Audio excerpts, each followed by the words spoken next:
Well, how time flies. Seems like just yesterday this channel was in its infancy during my last Gameroom tour video with only 69 subscribers. But it's been over a year since all that, and now my channel has practically become world famous. Now you all know I'm never one to brag, but at the time of recording this video, we're almost at 2,000 subs.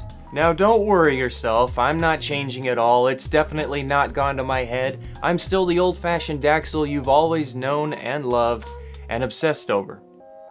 Anyway, kidding aside, I think we're long overdue for another Gameroom tour video. There's a lot to show you guys, there's a lot of new stuff and things in the room, and I just want to say thanks for all your support and continued positivity. I am absolutely floored by the response that I've gotten since starting this channel. I never expected to be at 1,000 subs in the first year. 69 subscribers or 1 million. I'm eternally grateful and I hope you just enjoy watching my videos. Anyway, enough of the mushy stuff. Let's get to the Gameroom tour. Enjoy.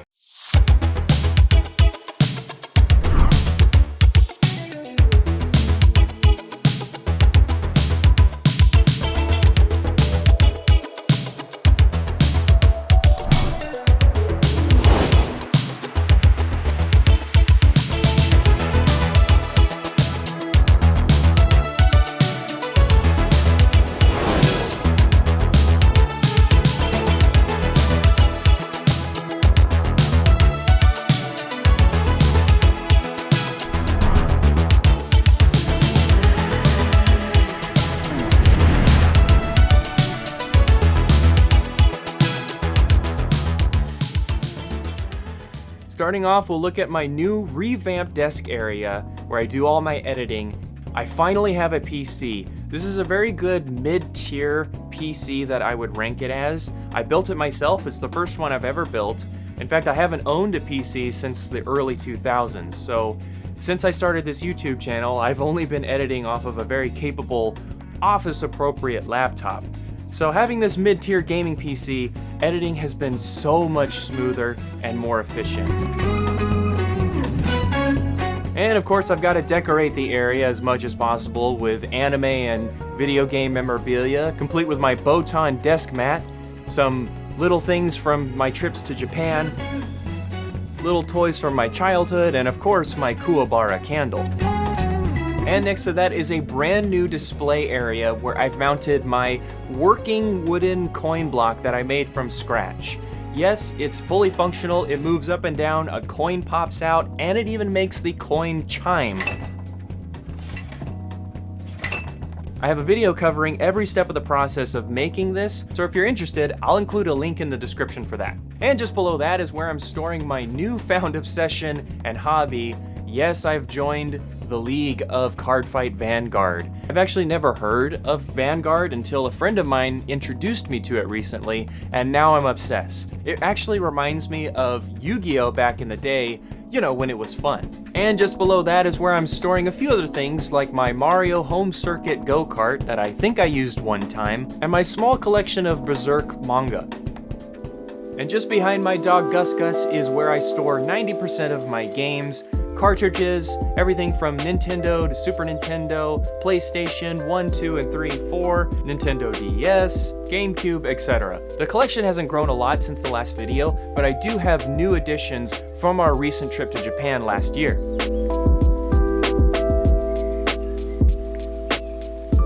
One of the biggest problems collectors have, and I know you can relate if you are a collector, is finding the time to go through all these games.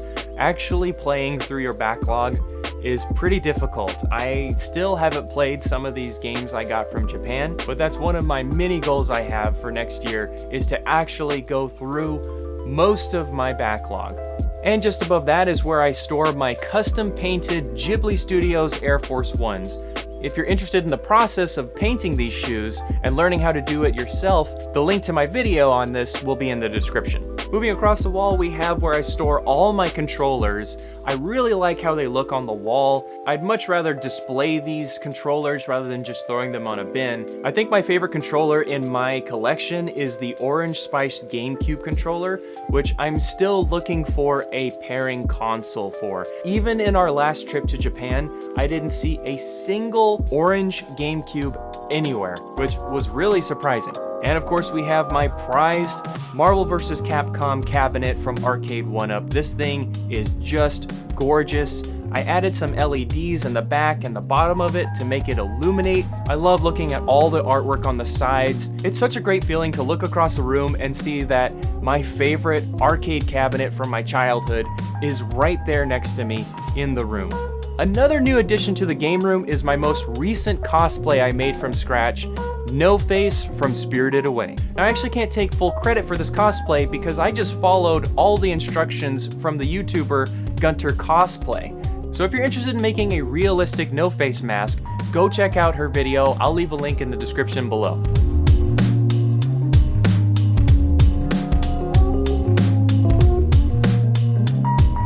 Next to No Face is my Game Boy collection, featuring my modded Game Boy Color, yellow Game Boy Advance, and Game Boy SP that has a modded backlit screen. My favorite has to be the yellow Game Boy Advance. I just really like how it feels in the hand, and I do prefer the buttons over the tactile feeling of the Game Boy SP. Moving down to the next side of the room, we have my entertainment center where I store all my gaming consoles, retro and modern TVs. I got these Sonic the Hedgehog controller holders as a gift, and they look really awesome displayed on top of my CRT TV that I've completely covered in stickers, and which between the TV and my PS2 is a Japanese white slim PS2 that I got when I was in Japan. And I've added some more stickers to the TV since the last video. I really love the sticker bomb look, especially when all the stickers are just things that you like. Anime, video games, it's all there. Of course, I have all my retro consoles underneath the TV, my Super Nintendo, my Sega Genesis, my GameCube, and the newest addition for this collection is a Famicom that I got for my birthday. And moving over to the modern age, we're starting off with the brand new Zelda Tears of the Kingdom Switch. I had no need for another Switch, but once I saw this with the OLED screen and the Zelda theme, oh my gosh, I had to get it. And on the bottom shelf here is where all the Switch games are. And we've got the Nintendo and Super Nintendo classics here, of course. Those are not real controllers, by the way. Those are just keychains, but I thought they were perfect to display next to the console. And over on the wall, we have some new framed art that I've installed. The newest one is this picture of Mega Man vs. Bass, or Forte. Some of the framed artworks that I have on the wall now are actually shopping bags from their respective stores, like the Capcom store in Tokyo, a Pokemon Center, the Yokohama Gundam Factory, and even the Nintendo store in Osaka. And finally, we've reached the main display wall. This is where I display all of my favorite things. This is my backdrop in all my videos, and we definitely have a lot of new stuff that I'm excited to show you guys. Different little knickknacks here and there, Japanese themed stuff, well, fox masks, some fans, and even a Cheep hat from Nintendo World Osaka, or rather, Puku Puku as he's called in Japan. Let's start off with my favorite shelf of the entire room, my Mario RPG shrine, if you will. This is where I display all my figures, everything Mario RPG, my complete in-box copies of both English and Japanese versions.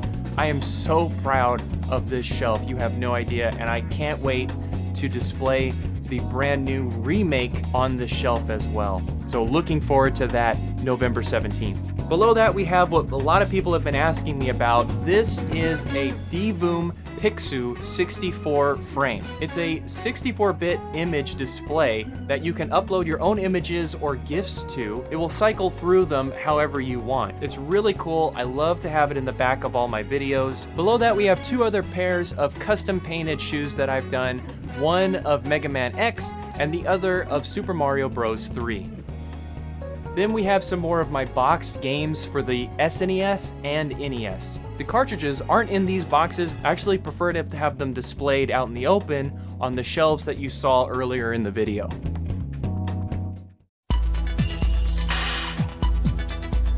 Moving up to what I consider the main shelf in my videos at least, We have a few new things here, like my Babam figure that I got from Super Nintendo World Osaka, a Kid Goku figure from Dragon Ball, and also a Pikachu model that I also got from Japan. I just thought it looked really funny next to the frightened Luigi.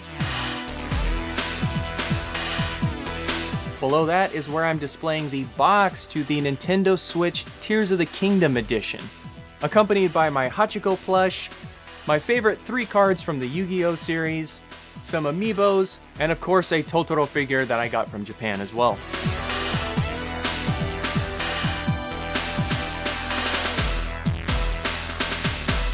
Next is what I'm calling my Japan shelf. Pretty much everything you see here is stuff that we brought back from Japan, including little knickknacks of Ghibli figures, some NES cartridges, some boxes of games, wristbands that we got from Super Nintendo World, some Japanese manga, even a box of my favorite Japanese candy.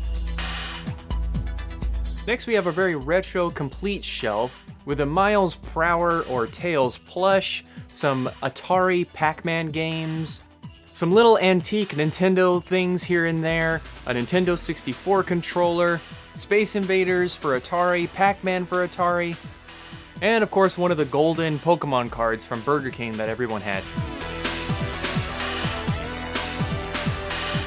And lastly on this column we have the box to the Mega Man X Blaster and an antique Mario doll. Starting on the final column of shelves, we have the Mega Man Center, complete with my figures from Kotobukiya of Zero and Proto Man, Mega Man's brother, along with some Mega Man plushies that I got from the Capcom store. We also have the most accurate classic Mega Man figure from Sentinel, and of course my life-size Mega Man helmet, which I made a mask for out of clay. There's a whole video about that process. If you're interested, I'll link that as well. A few days after I finished this mask, the clay sculpture that I made actually shrank. So the paint is all shriveled up and it looks like Mega Man aged about 100 years. And I just love how this shelf is all Mega Man themed, and it's really cool to have Mega Man's head up here. Kind of looks like I have a realistic Mega Man 1-up from the classic games. Moving down, we have yet another shelf of goodies. Here's just some more mixed Nintendo and anime stuff. In the center, we have a figure from one of the characters from Castle in the Sky. We also have the classic Dark Magician and Blue Eyes White Dragon cards from Yu-Gi-Oh! And we can't forget about the SNES-themed new Nintendo 3DS XL. I believe this was an Amazon exclusive because that's where I got mine, and I was lucky enough to get it at retail price because nowadays, this thing is worth so much more, it's actually ridiculous. One of the last shelves here is basically where I store all the things I get from my Nintendo Platinum points. These are the little things that you can get with your reward points off of the Nintendo website, like the pin set or keychains.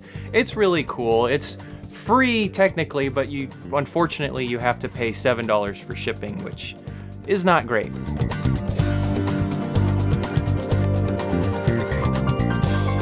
This next shelf is just a mismatch of stuff that I just kind of throw here. It's where I keep the controls or some drinks or whatever. I basically use it as a side table for the couch. And on the last shelf here, we have my Mario cereal collection that I'm not sure what to do with, and my very first attempt at painting shoes. These are in a GameCube Super Mario Sunshine theme. And lastly, I want to mention the custom Daxle neon sign that my wife gave me. This thing is so cool, I always will cherish it. And here you can actually see what little room there is to walk around the couch here in this very compact game room. Remember, no matter how big or small your game room or gaming area is, what's most important is that you fill it with things that make you happy and reflect your style and personality. I really hope you guys enjoyed this year's game room tour. Have a fantastic day, and I'll see you later.